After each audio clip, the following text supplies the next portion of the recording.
അത് അവരുടെ ഇടപെടൽ അങ്ങനെ ആയതുകൊണ്ടല്ലേ, അവരങ്ങനെ പറഞ്ഞതുകൊണ്ടല്ലേ, അവരങ്ങനെ ചെയ്തതുകൊണ്ടല്ലേ, അതെല്ലാം നമ്മുടെ ഉള്ളിൽ കിടക്കുന്ന ചിന്തകളാണ്. അപ്പോഴും നമ്മൾ പറയും ഇത് വെറും ചിന്തകളല്ല, നമ്മുടെ ജീവിതത്തിലുണ്ടായ അനുഭവങ്ങളാണ്.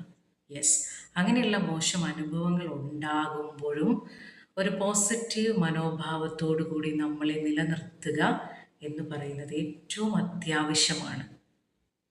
നമുക്ക് വേണ്ടി നമ്മളെ പോസിറ്റീവ് മനോഭാവത്തോടു കൂടി നമ്മൾ നിലനിർത്തണം.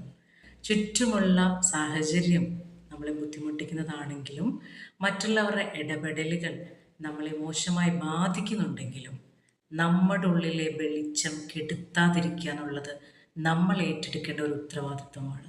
അപ്പോൾ ഒരാൾ നമ്മളെ കളിയാക്കി, അതിനെ നമ്മൾ ബ്യൂട്ടിഫുള്ളായി എടുക്കുന്നു, അതിൽ പോസിറ്റീവ് തിങ്കിങ്ങിൽ വരുന്നതാണ്. പലപ്പോഴും ആൾക്കാർ അതിനെ പോസിറ്റീവ് തിങ്കിങ് ആയിട്ട് കാണാറില്ല. പോസിറ്റീവ് തിങ്കിങ് എന്ന് പറഞ്ഞാൽ എന്ത് കാര്യം സംഭവിച്ചാലും, ആര് നിങ്ങളോട് എങ്ങനെ ഇടപെട്ടാലും, നമ്മൾ പ്രതീക്ഷിച്ച രീതിയിൽ ഒരു കാര്യവും നടന്നില്ലെങ്കിലും, നമ്മൾ പ്രതീക്ഷിച്ചതൊന്നും നടന്നില്ലെങ്കിലും, നമ്മളെല്ലാത്തിനെയും എന്തായി ഉൾക്കൊള്ളുന്നു? എല്ലാം നല്ലതിനാണ് എന്ന് വിചാരിക്കുന്നു. അങ്ങനെ പോസിറ്റീവായി നമുക്ക് ആ കാര്യത്തിനെ ഉൾക്കൊള്ളാൻ